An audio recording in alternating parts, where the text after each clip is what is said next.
Salam saudara diberkati oleh Tuhan. Yesus Kristus yang kita percaya adalah Allah yang menjelma menjadi manusia. Dan kata menjelma itu hanya bisa dipahami dalam konotasi iman Kristen. Meskipun dalam agama-agama di dunia ini mengenal juga istilah menjelma atau berubah. Misalnya seorang raja berubah menjadi perkasa, menjadi memiliki kekuatan yang magic dan memiliki kemampuan yang tidak seperti manusia normal. Konsep inilah yang ditulis oleh Rasul Yohanes bahwa hologos egoneto tu homin. Firman itu telah menjadi manusia dan diam di antara kita.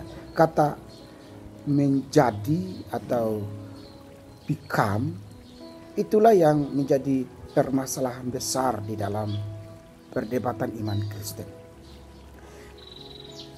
Kristus di dalam pribadinya sebagai Allah sejati dan manusia sejati memang dari abad per abad dan zaman per zaman itu diperdebatkan masalah keilahian dan kemanusiaannya.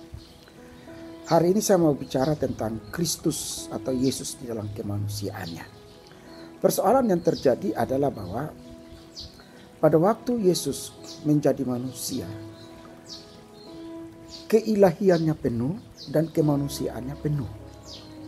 Apakah kemanusiaan Kristus itu menyebabkan atau bisa memungkinkan ia berbuat dosa? Contoh, paham yang berkembang saat ini adalah bahwa Yesus bisa memiliki birahi atau nafsu seksual. Karena konotasi teologi yang kita pahami adalah bahwa dia manusia sejati. Ya seperti saya, seperti saudara yang mendengarkan apa yang saya katakan.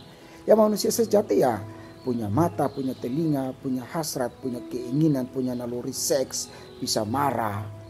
Namun apakah Yesus dalam kesejatian sebagai manusia ia berbuat dosa? Apakah dia tertarik dengan wanita?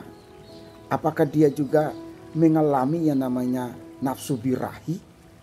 Ini harus dijelaskan kepada khalayak ramai persoalan iman Kristen ini. Yang pertama, kita harus perhatikan bahwa Kristus yang menjelma menjadi manusia itu tidak memiliki benih asal pembuat atau benih menjadi manusia sama seperti Adam dan Hawa, sama seperti Hawa, sama seperti kita.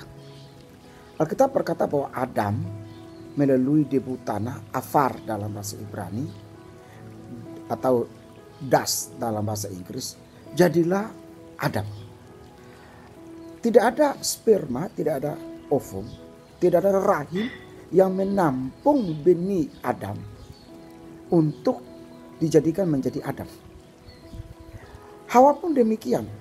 Hawa pun tidak ada sperma, tidak ada ovum, tidak ada rahim yang menampung sebelum ia jadi. Tapi dengan tulang rusuk, rib atau sebagian kehidupan dalam tafsiran bebasnya, jadilah Hawa. Kalau kita jelas, saya ada karena bapak mama saya bersetubuh, bapak mama saya bercinta dalam kasih yang abadi, lalu mereka memiliki anak yaitu saya. Bapak ibu yang mendengarkan juga seperti itu. Artinya bahwa kita ada karena ada pembuahan. Ada pembuahan dari benih laki-laki, sperma dan ovum yang menyebabkan terbuai dan adalah kita. Tapi Kristus tidak. Alkitab berkata bahwa Kristus Yesus itu benihnya Roh Kudus. Sekali lagi, benih Kristus adalah Roh Kudus. Maka dengan iman Kristen kita pastikan dia tidak mungkin terseret memikirkan atau melakukan hal-hal seksual atau birahi di dalam kemanusiaannya, karena benihnya berbeda. Itu yang pertama. Yang kedua adalah bahwa Apakah Kristus terseret atau terbawa dengan dosa seperti kita manusia pada umumnya? Yaitu bahwa Kristus, sekali lagi, Kristus memiliki posisi sebagai manusia adalah suatu proses yang disebut dengan kenose. Dalam Filipi pasal yang kedua ayat yang ke-5 sampai yang ke-11 berkata bahwa ia mengambil rupa seorang manusia. Ada dua kata yang dipakai di situ adalah kata morpe, wajah Allah, muka atau wajah Allah itu tetap ada pada Kristus. Sehingga kita berkata bahwa kalau kita melihat Kristus, kita melihat Yesus, kita sudah melihat Allah. Dan ada kata kedua yang dipakai di situ adalah skema, artinya berubah. Karena Yesus di dalam daging, Yesus mengalami pertumbuhan. Waktu masih anak-anak cuma bilang nggak. Tapi dia kalau udah besar, dia mulai bicara. Dia mulai memiliki keinginan, dia mulai hidup dalam budaya orang Yahudi. Skema. Muka kita waktu masih kecil, imut-imut. Nanti sudah besar, orang bilang amit-amit atau berubah. Karena skema. Kristus mengalami dua hal ini. Wajah Allah yang ada pada dirinya, yaitu kemuliaan surga di bawah. Dan yang kedua adalah mengalami perubahan fisik, bertumbuh dari anak menjadi bayi, anak dewasa dan seterusnya. Itu karena adalah skema. Nah, kenose ini, pengosongan diri inilah yang menyebabkan ia membatasi keseluruhannya. Jadi secara kemanusiaan dia bisa melakukan dosa, bisa. Tetapi karena kenose ini atau pembatasan diri ini menyebabkan ia tidak bisa melakukannya. Kenapa tidak bisa melakukannya? Karena pembatasan itu dibatasi oleh apa yang disebut dengan penghampaan secara keseluruhan. Jadi Kristus yang maha kuasa seolah-olah tidak bisa berbuat sesuatu yang seperti hakikatnya adalah Allah yang maha kuasa. Dia yang maha tahu juga dalam hakikatnya tidak bisa sempurna menampilkan kemahatauannya. Meskipun menyembuhkan, mengampuni dosa, berjalan di atas air, bahkan berkata kepada Nathanael bahwa sebelumnya aku tahu engkau ada di bawah pohon. Itu adalah kemahatauannya. Merubah air menjadi anggur. Itu adalah kemahakuasaan. Tetapi kemanusiaannya itu berjalan seiring dengan pertumbuhan jasmaninya. Dan kemanusiaan itu dibatasi oleh kealahannya. Sehingga karena kealahan itu melekat pada dirinya, maka Kristus tidak melakukan dosa secara natural. Yang ketiga, apakah Kristus melakukan dosa? Tidak, karena kesatuan dengan Bapa. Yohanes pasal 10 ayat 30 berkata bahwa aku dan Bapa adalah satu. Kesatuan inilah memungkinkan Kristus tidak bisa keluar daripada jasmaninya untuk melakukan atau berpikir tentang dosa. Meskipun dalam kedagingan bisa saja, namanya manusia sejati kok. Kristus itu bukan manusia demiurgos atau manusia setengah dewa. Daging dicubit, dipaku sakit, masgul, menangis, sedih. Nah, kita lihat di sini.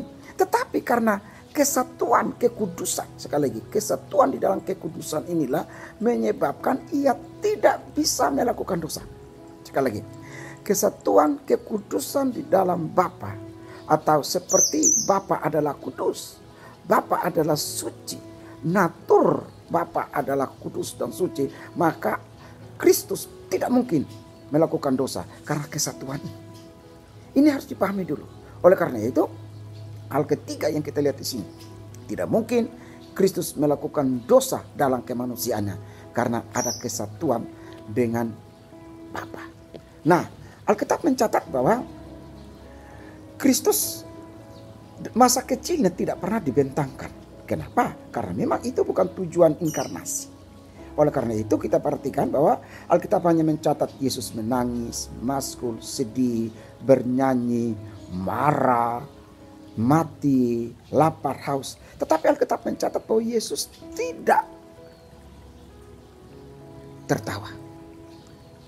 Satu-satunya yang tidak dicatat oleh Alkitab dalam sifat kemanusiaan, yaitu Yesus tertawa dan juga Yesus melakukan dosa secara seksual. Makanya dalam kitab Yohanes pasal 8 itu Injil mencatat bahwa Yesus menentang orang-orang Yahudi. Buktikan bahwa saya ini berdosa. Nah, dengan 3 hal ini. Yang pertama tadi adalah bahwa adanya benih yang berbeda. Benih Kristus menjadi manusia adalah Roh Kudus, Allah itu sendiri. Yang kedua adalah kenose, pengosongan diri, yaitu bahwa ia mengosongkan diri. Dan dalam kenose itu betul kemanusiaan itu di cover atau ada pada keilahian yang sama, maka ia tidak mungkin berbuat dosa. Yang ketiga adalah bahwa kesatuan dengan Bapa menyebabkan Kristus tidak mungkin berbuat dosa, karena kekudusan Bapa tetap ada pada kekudusan Kristus sebagai manusia, dan kekudusan keilahian Kristus itu juga menyelimuti kekudusan kemanusiaannya, sehingga ia tidak mungkin berbuat dosa. Kiranya pencerahan ini membawa hal yang indah bagi kita, bahwa Allah yang kita percaya, yang menjadi manusia sejati dan yang menjadi Allah sejati di dalam pribadi Kristus yang datang dari Nazaret, yang mati di bukit Golgota bagi kita, meneguhkan kita bahwa kita tidak salah percaya, karena Dia juru selamat satu-satunya. Amin.